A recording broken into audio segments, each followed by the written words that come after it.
journey with intention and never fail to mention that we go hard every time we go in. Everything I'm feeling must be something I've been missing. However, all the Welcome to the third episode of Book Babes Read.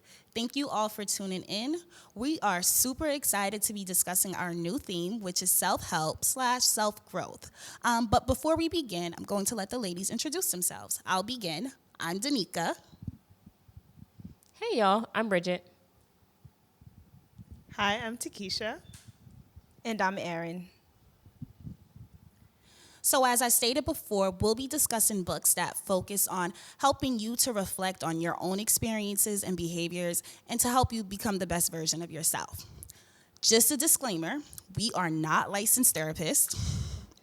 We are simply just sharing our own thoughts and our own experiences. So today we will be discussing Don't Settle for Safe by Sarah Jakes Roberts.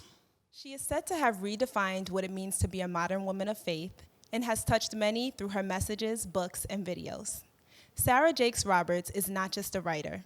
She's a minister, a businesswoman, a mother of 6, a wife, and a leader.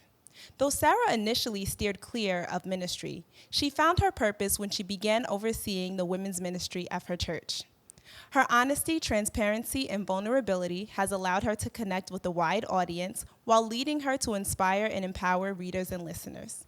In Don't Settle for Safe, Sarah challenges readers to confront their insecurities, doubts, and fears to unleash the greatness within each of us. Wow, thank you, Erin.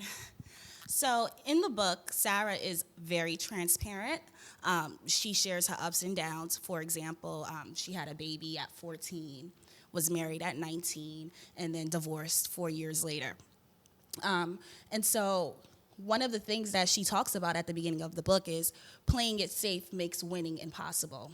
And not to let the struggle scare you, to let it strengthen you.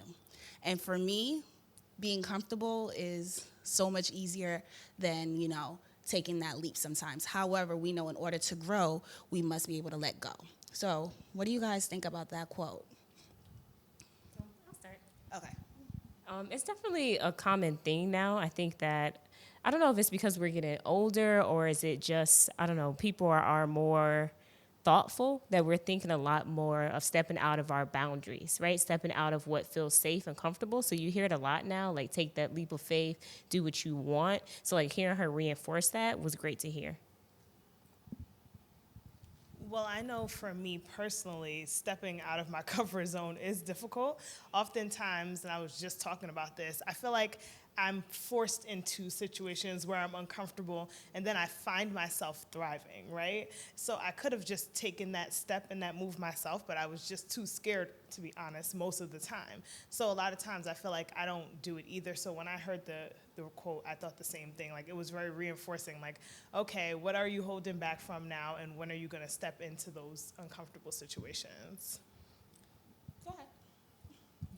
I think it's human nature for us to just play it safe because it's what we're comfortable. It's kind of like our homeostasis.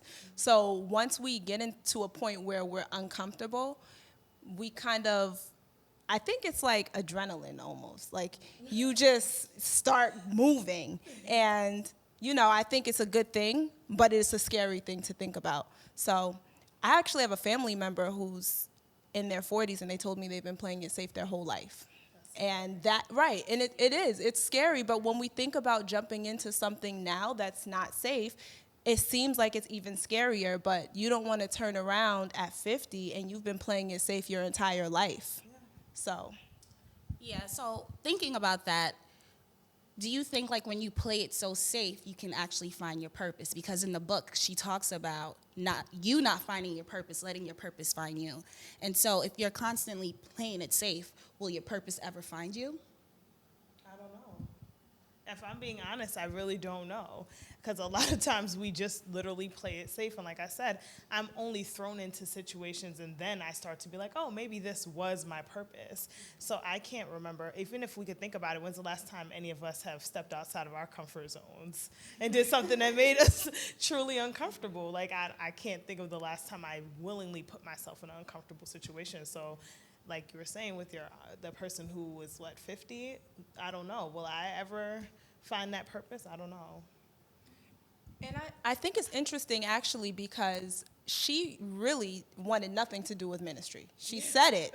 And when her mom asked her to oversee the women's ministry, she's like, oh, I don't want to do this. Then she said it would be temporary. But then it ended up being something that led her in a whole different direction.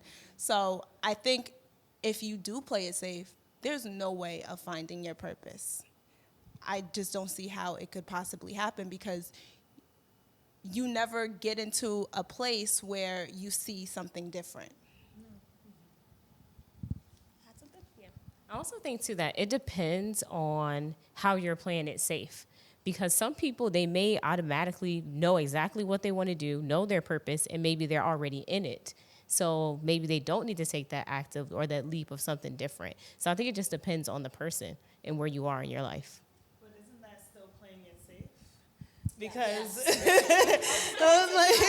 like if we're keeping it real, that's exactly what she's saying. It's like, okay, I already know my purpose. I already know I'm good at this. I'm going to do exactly this for the rest of my life because I already know I'm good. But not playing it safe means I'm stepping outside of what I'm good at to find that I'm good at something else, and or maybe I'm terrible at something else, but at least I didn't stay in the same place. But what if you're happy? I don't know. I'm sorry, because when I think about like when I think about your purpose, like I'm all for finding your purpose, but we're making it seem to where people are starting to feel anxiety trying to figure out their purpose. I can't find my purpose. I can't find my purpose. But if you're already happy and you're like, okay, I try these different things, or I don't step out and try these different things, but I know that I'm happy and I'm not out here wanting something different or longing for something different, and I feel like I am okay with where I am, then is that something where we need to add that pressure onto people with step out of your comfort zone? You have to find your purpose, because now it becomes pressure with what is your purpose? What is your purpose? Well, she also stresses in the book that you don't find your purpose. Your purpose finds you. So it's something that comes to you when you step out of the comfort zone. That's when you will truly know what it is that you're on this earth for. She also says and I don't want to say that she says it's not about your happiness, but what I gathered from it is that it's not about your happiness. It's about you doing something for humanity. And I think a lot of times people confuse what their purpose is with what makes them happy. Like, I've heard a lot of people say, my purpose is to be a mom. That's according to what she's saying in the book, and just even what I think personally. I don't think your purpose is just to be a mom. You might enjoy being a mom, but I don't think that that's your purpose in life. And what you think your purpose is and what God says your purpose is totally different. So I think that's just something to consider when we think about what our purpose is here on this earth. That reminds me of a quote. She says, God said, stop placing a stop sign where there's supposed to be a yield sign, right? So it's like you have to continuously do things that are outside of your comfort zone instead of just stopping when you think, oh yeah, I've reached it. This is it. I'm happy. This is all I'm gonna do for the rest of my life, Okay, so very, very, very interesting. So in the book, Sarah poses a question, and I want you guys to think about the question and then respond to it. So, have you ever taken the time to examine the patterns that exist in your life because of the culture you grew up in? So, the patterns that exist currently in your life, have you ever thought about the connection to your culture in those patterns? It's a tough one. How do the patterns that you have currently in your life connect to the culture that you grew up in?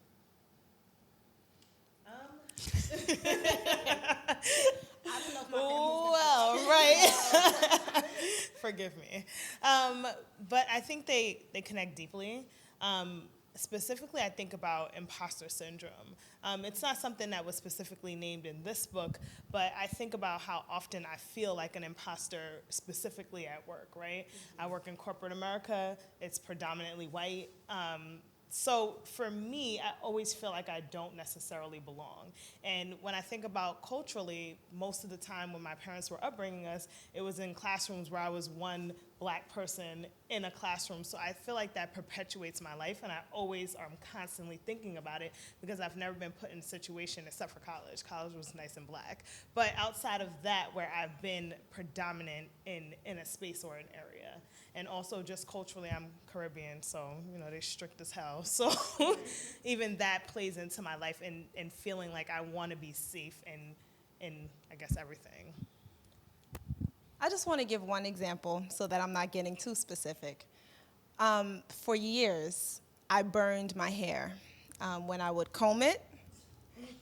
And whatever shed hair came out, I would burn my hair because my mom burned her hair, and my aunts burned their hair, and my grandmother burned their hair. So I think that a lot of times we do things that we learned from our culture, and we don't question them, but we just continue to perpetuate these same ideas and these same patterns. And sometimes we have to be the ones to say, I'm going to do things differently. Yeah.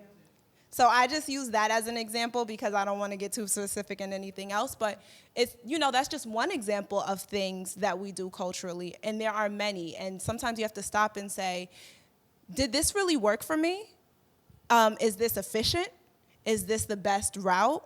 Or should I do something a little different? How were you perceived when you did something different?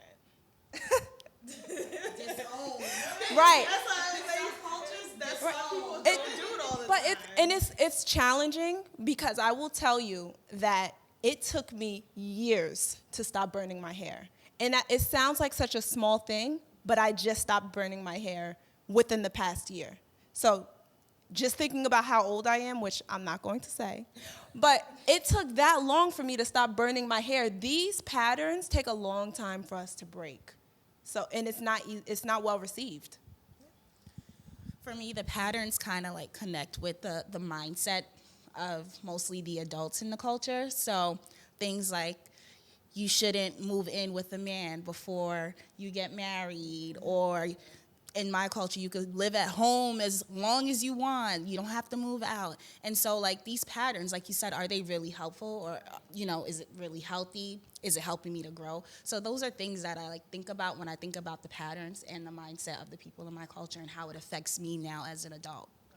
Yeah. And funny enough, I received the opposite message. So my mom is American, and I can remember as young as 10, her being like, as soon as you turn 18, you got to do something. You can't stay up in my house. So in my mind, I always feel like I have to chase after something else. But then if you look at my dad's culture, I'm not going to reveal my age either, but at this age, I should have been married already with kids. And that's another thing that I think sometimes I carry into adulthood too, like pressure to find a man, pressure to start thinking about these things. And it's like, why? I'm not even that old. And also, I'm not ready for any of that stuff yet, so. Yeah. And that also affects the relationships that you have, because that's still in the back of your head. Like, I'm going on this date. I kind of have marriage in my head because of the culture I grew up in. I should be married by now. I should have a kid, now or in the next couple of years. So that kind of affects how you approach certain situations. Like, sometimes you're not just going on the date for fun. It's like you have these. So you have these thoughts in your head. So it does really affect us. Yeah, I'll definitely add to that. Growing up, I have a lot of strong women in my family, and a lot of the ownership of being the head of the household and taking care of business has always been on women. So when it comes to men, I don't look to men to do anything for me, period. So thinking about how does the dynamic of that fit into getting married or being in a relationship. I'm very strong-minded, I can do it myself. You don't have to do anything for me, to the point where my boyfriend's I can carry the groceries. I'm no, I got it. I got it. I don't need you. Yeah, and that within itself is it's great. It builds up that self-esteem, but at the same time, it's it's detrimental to relationships, Yeah, I agree. So I want to move on to one more topic. One of the chapters in the book is called Frenemies, and it's the idea that certain people are placed in your life at certain times to help you endure certain periods, right? And some friendships just fade away. So many. And that could be I've had like one or two, and that could be because maybe the person got married or like they had a baby and you just have nothing in common anymore. So it's not like you have to get into these major arguments. It's just like the friendship is no longer. Do we have any frenemies in the house? Want to talk on the topic? Okay. I'll start. And so I think one of the points that I really liked that she made was that you don't need to hold on to people who are no longer necessary in your life. So because people are just there for a season, you don't have to hold on to that person because you've been friends since you were 5 years old or you were friends in middle school. Because if they're no longer serving their purpose to you, then there's no point in them being there. And so for me, I had two really good friends that I'm no longer friends with. And it was hard because I think a lot of people felt like, oh, well, I'm not bothered by it, so I don't have to stop being their friend. And for me, I was like, well, we're not serving a purpose to each other anymore, so we should just let it go. And I felt odd to do that. And now, after reading this, I was like, okay, so it's not wrong, and it's not black and white, and she says that. There's this gray area where sometimes you just grow apart. Literally, you grow apart, and that's okay. It doesn't have to be an argument, and you don't have to hold on to them because they were really good friends. You move on, you meet new people, you learn more about yourself and others, and I think it's just fine.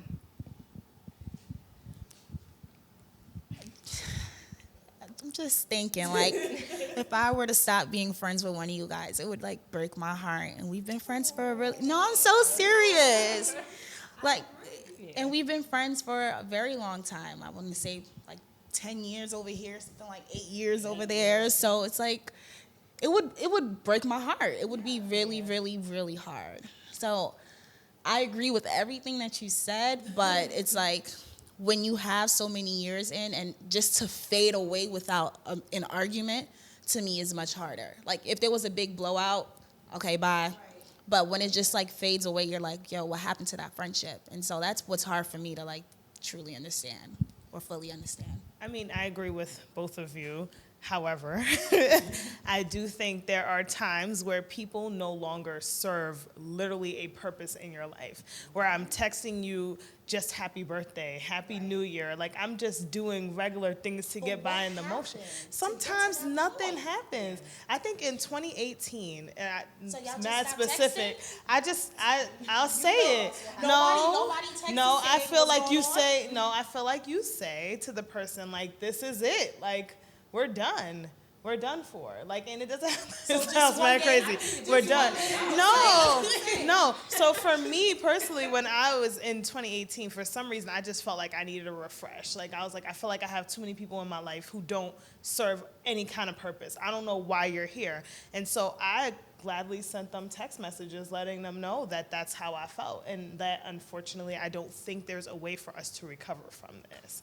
And it's not that I don't like you or I don't want to talk to you ever. Like, we can continue to do a little happy birthday text if you want, but for the most part, it's the truth. It's the truth. But I had to let them know that portion of my life was no longer a thing with me and them. You don't really know what's happening in my life. I don't really even know what's happening in yours. Why are we doing this? It's more work. My thing is, how did you get to that point? That's what's boggling my mind. But she talks about in the book how you get to that point, though. Remember, she said that some people are in your life for that negative portion of your life. So they're holding on to that negativity because misery loves company. Sometimes it's like that. Sometimes it's not. Maybe, somebody has a baby, they get married, and then you just don't have that commonality between you to hold on to those conversations. So you guys are bolder than me because I'm just like, oh, happy birthday. Happy New Year. We ain't got to talk on the regular. It is what it is. But I've never said like, oh, we're not friends anymore. Like, that's it. It just fades out. It just happens. I just think when we were really good friends, like for instance, if it were one of us, and it gets to the point where, let's just say I become pregnant, and you don't know, then there's no point in us being friends at all. Because that's a major change in life. And if we're not talking enough for you to know that's happening in my life, then I don't understand what the purpose of our friendship is.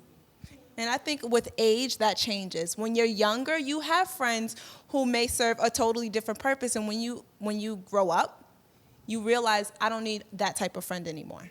Yeah, like think about your party friend, for example, right?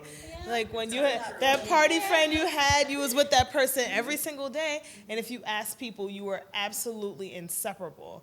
And then you grew up and you're like, damn, I'm not really trying to be in a club every day. And then it's like, well, she's still in the club and I don't want to be there. Therefore, our connection starts to fizzle away. And sometimes it's just not that. It's just that we grew apart, period. All right, good point, ladies. So now it's time to transition to our favorite segment, Rate That Book. And this is when we will rate the book on a scale of 1 to 5, and we're going to use one adjective to describe the book. So choose wisely. Are we ready? Yes. Okay. Okay. I'll begin. Encouraging. Basic. Unsettling. Underwhelming. Well, there you have it. Don't settle for safe in a nutshell. We hope that you all enjoyed this episode. The next book that we will be discussing is 13 Things Mentally Strong Women Don't Do by Amy Moorhead. So if you want to join in on that conversation, please pick up the book. And make sure you like, comment, and subscribe. And if you want to know why we rated the book the way we did, make sure you reach out to us. Ask us questions. We'll definitely get back to you. I think that's it. Thank you. Bye. Please know the clock will tick. So while you get lit, focus on your grind. You'll reach your prime. When it's your time, will you remember? Remember, you shine. Two separate styles fight the mesh within the anguish. Misunderstood, unable to speak each other's language. Where the symmetries align, I have hopes been crushed. Loyalty, while our eyes wide shut on some Stanley Kubrick. Life's a puzzle like a rubrics in which you begat these other notes flat. Sing your soul in memory.